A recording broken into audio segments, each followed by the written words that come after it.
Bom dia, telespectadores da TV Candidez. É com muita alegria que mais uma vez, nesta manhã desse sábado, estamos abrindo essa sala virtual de aulas, na onde a doutrina espírita está, para todos nós, a mensagem de revivescência do cristianismo puro. E hoje, para falarmos a respeito da parábola da ovelha perdida, nós convidamos o nosso estimado amigo Jomar Gontijo. Jomar é palestrante, é espírita, e ele é um grande trabalhador da seara espírita. Está aqui hoje para nos responder essas perguntas com relação a essa parábola que, de certa forma, muitos de vocês já conhecem. Mas nós o convidamos, Jomar Gontijo, para que ele pudesse responder dentro da visão espírita. Então é com muita alegria que nós estamos aqui hoje e pedimos você licença para entrar no seu lar, na sua casa e levarmos a mensagem espírita desta manhã, desse sábado. Jomar, bom dia. Bom dia, Vicente.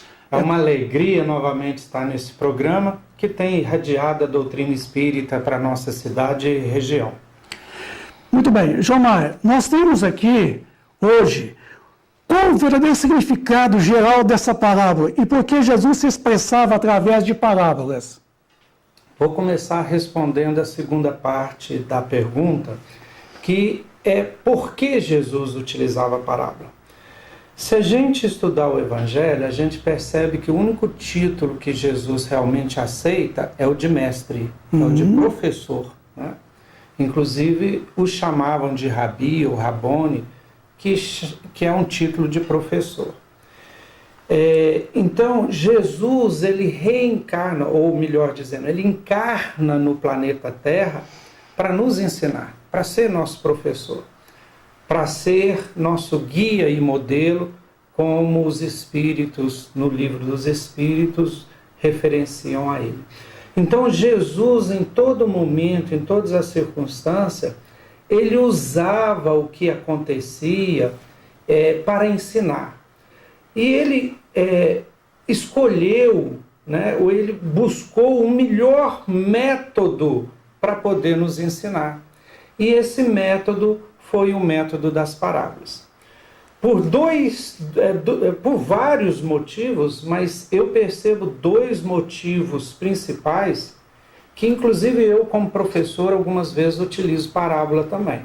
O primeiro, para que aquelas pessoas memorizassem aqueles conhecimentos que ele estava trazendo. Sim. Porque a parábola a gente decora, né? A gente guarda aquela historinha e na época eles não tinham escrita, haviam pouquíssimas pessoas que escreveram. Então essas mensagens, essas parábolas foram sendo contadas de boca em boca até que depois foram escritas nos evangelhos. Então é muito fácil você guardar aquela parábola. Então Jesus utilizou esse recurso para que as pessoas da época guardassem esses conhecimentos. E o segundo, tão importante quanto o primeiro, é que Jesus veio trazer um conhecimento tão superior, tão grande para aquele povo simples, que ele não tinha condições de falar ou explicar detalhadamente, e de uma forma muito clara, porque eles não iriam entender. Então Jesus, ele conseguiu englobar numa parábola, numa história, um conhecimento muito profundo e que aquele povo vagarosamente ia entendendo o significado. Sim. E eu te digo mais, Vicente, a parábola, ela parece uma cebola, porque cada vez que você amplia a sua consciência, o seu conhecimento espiritual, você consegue ver a parábola, descascar uma camada da parábola e alcançar um conhecimento mais profundo. Mais profundo. Interessante. Então, né? Até mesmo os amigos espirituais em reinos de vibração superior estudam ainda as parábolas de Jesus e conseguem dela extraírem conhecimentos que nós ainda não conseguimos extrair. Então, as parábolas é um instrumento pedagógico e didática poderosíssimo que Jesus quis utilizou, Sim. né, para ensinar para nós esses grandes conhecimentos espirituais que ele veio trazer. Tá? No tocante, então, a essa parábola da ovelha perdida... É a primeira parte da Isso. pergunta. Então é o seguinte, o que é o geral dessa parábola? Olha só, o geral dessa parábola da ovelha perdida é que na época de Jesus, ele era muito criticado pela elite da época, né? Sim, o poder O temporal. poder temporal, né? Muitas vezes os fariseus, os saduceus, porque ele ficava com prostitutas, ele ficava com cobrador de impostos, com ladrões, né? Então, ele com essa parábola, ele quis mostrar que estas pessoas é que precisavam dele.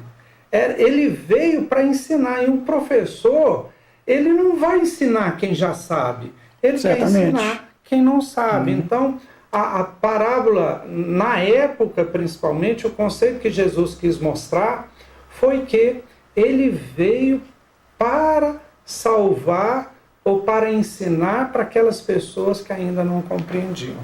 Então esse é o sentido geral da parábola. Você que acabou de ligar seu televisor, está assistindo a TV Candidez, nós estamos apresentando o programa Espírita Nova Era, que é uma realização da AME, Aliança Municipal Espírita de Divinópolis. Estamos hoje com o Jomar Gontijo, falando sobre a parábola da ovelha perdida. Jomar, não seria uma injustiça deixar a maioria na tentativa de se resgatar uma ovelha? Bom, esse termo justiça e injustiça, nós temos que pensar referente a quem? Referente a qual consciência, a qual nível consciencial? Porque, por exemplo, a lei dos homens é sempre justa e a lei divina é justa, porque, olha só, há pouco tempo havia uma lei que falava o seguinte, que era legal você ter escravos. Sim. Será que isso é justo? Um ser humano se subordinar, né, ser propriedade de outro ser humano? Então, a nossa justiça, ela muitas vezes não é justa perante a justiça divina. Ah, sim. Né? Então, a justiça divina, ela vai além da justiça humana.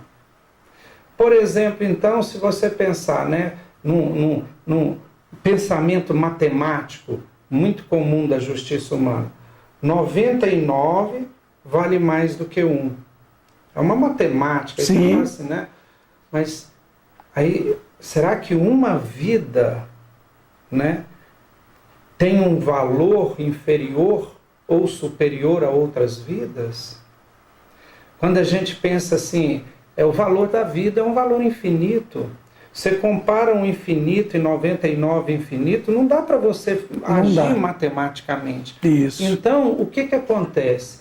Nessa parábola, nós não temos que pensar matematicamente, ou não temos que pensar conforme a justiça humana.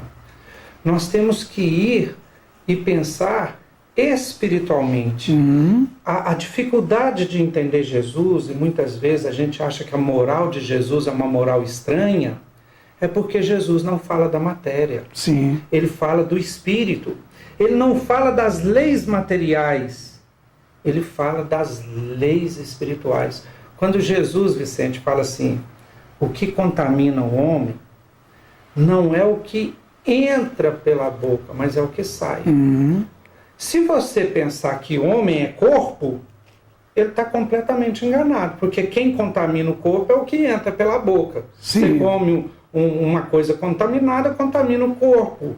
Sim. Mas Jesus chama de homem, não o corpo. O homem é o espírito, o ser. O sujeito. Então, o que contamina o ser, o espírito, não é o que contamina o corpo, que entra pela boca, mas é o que sai da boca porque está cheio o coração. Então, para entender Jesus, nós temos que entender que ele está falando do homem, ser imortal, espírito imortal. Então, nesse momento, ele está pensando no espírito. Então, a ovelha é espírito. Se tem já 99 espíritos que já alcançaram um nível de evolução que não precisa mais do socorro, então você pode deixar aqueles ali caminharem, que já estão caminhando sozinhos, e buscar aquele que ainda não conseguiu caminhar sozinho. É a mesma coisa da parábola conhecida como o filho pródigo, que o pai fica feliz quando o filho pródigo volta. Por que ele está feliz? Porque ele havia perdido e tinha retornado. É a mesma felicidade do pastor que conseguiu recuperar aí a ovelha. Então não é injustiça, é amor. É amor. O amor é superior à justiça.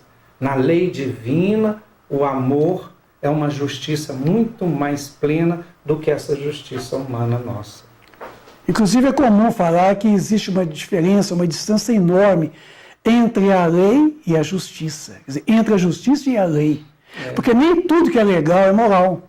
Exatamente, Isso. Exatamente. A gente vê muito, Vicente, por exemplo, o caso do Gandhi na Índia. Sim. Haviam muitas leis lá que eram antiéticas, que eram imorais.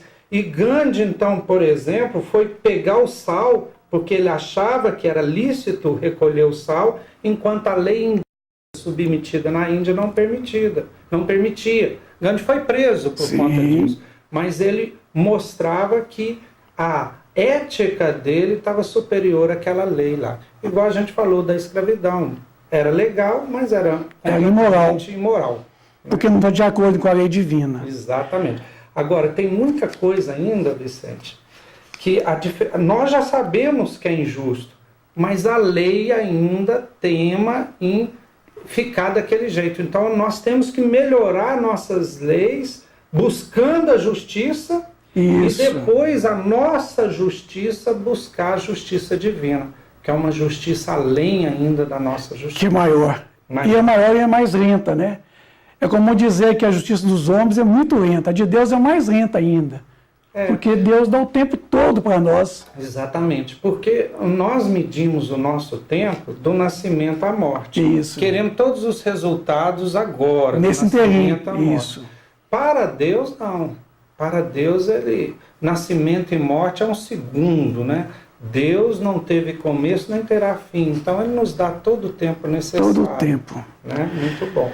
João Maia, podemos fazer uma analogia da ovelha perdida com a famosa expressão ovelha negra, que muitos alegam ter, até mesmo ser em uma família? Interessante, né, Vicente? Podemos ter... será que está pegando som? Que caiu? Tá pegando, pode deixar. Tá. Bom, podemos ter, sim, essas analogias e outras também, porque essa é realmente a grande riqueza das parábolas. Cada vez que a gente interpreta as parábolas, nós descobrimos coisas novas. Por exemplo, vamos pensar que é a ovelha negra da família. A parábola se ajusta, porque talvez seja essa ovelha negra a ovelha perdida que nós temos que buscar recuperá-la. Talvez ela tenha vindo ou reencarnado na nossa família com uma missão muito especial nossa de propiciar a evolução dela, né? Claro, tendo uma clareza que isso depende dela. Que se ela não quiser, nós não vamos conseguir. Mas estarmos sempre prontos e preparados para receber ela de volta, caso ela queira vir. Mas podemos também, Vicente, interpretar de uma forma diferente essa parábola, porque a ovelha, o que ela nos fornece? A lã, que nos protege, né? O leite, o alimento da própria carne. Então, olha só, quem sabe, Vicente, na nossa vida, nós podemos ter perdido, principalmente nesse nosso século, que a gente está esquecendo do ser e do espírito, e está vivendo tanto o materialismo, o consumismo, o ter, né, a matéria, e nós perdemos aquilo que veste o ser, aquilo que alimenta o ser, o espírito. E nós temos que buscar essa ovelha perdida na nossa época, né? Temos que buscar de novo essa essência do nosso espírito, porque ela é mais importante que todas as outras 99, que são todas essas outras coisas. Está vendo como é que a parábola se adapta? Né? É muito extensa, né, o conceito da interpretação dela. A gente percebe também, Jomar, que a questão da ovelha negra seria uma forma também de discriminação, quer dizer, uma forma de você tentar humilhar realmente alguém da família, discriminando ele, né? Sendo ele uma criatura à parte, sendo ele um verdadeiro estorvo para a família, um empecilho, uma cruz a ser carregada. E, na verdade, não é isso que representa essa criatura que, de certa forma, a gente chama de ovelha negra, mas, na verdade, não seria uma ovelha negra. Seria alguém que está num processo expiatório, provacional, numa tentativa de resgatar os seus débitos, em que a própria família o coloca ele à margem da própria família e da sociedade. E aí, Vicente, uma reflexão profunda sobre isso que você falou é por que ela está na minha família e não na do outro. Isso. Então quer dizer que eu tenho algum compromisso. Certamente. Porque se eu não tivesse compromisso... Não estaria na sua família. Não estaria. Então, compreendendo isso e compreendendo, inclusive, esse ensinamento de Jesus, né, que a ovelha perdida merece a nossa atenção, o nosso carinho e tudo isso, e que eu tenho responsabilidade com ela, Sim. Porque senão ela não estaria perto de mim, eu tenho ainda mais que redobrar os meus esforços para trazê-lo de novo. Para resgatá-la. Para resgatá-la. Estamos apresentando o programa Espírita Nova Era, que é uma realização da AME, Aliança Municipal Espírita de Divinópolis.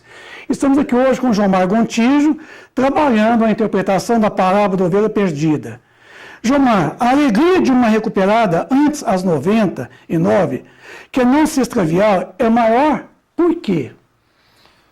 Uai, é a mesma que Jesus fala na própria parábola. Imagina você, né, com um tanto de ovelhas, e aí uma perdeu, e você consegue recuperar a sua alegria. Ou a parábola do pai, né, do filho pródigo.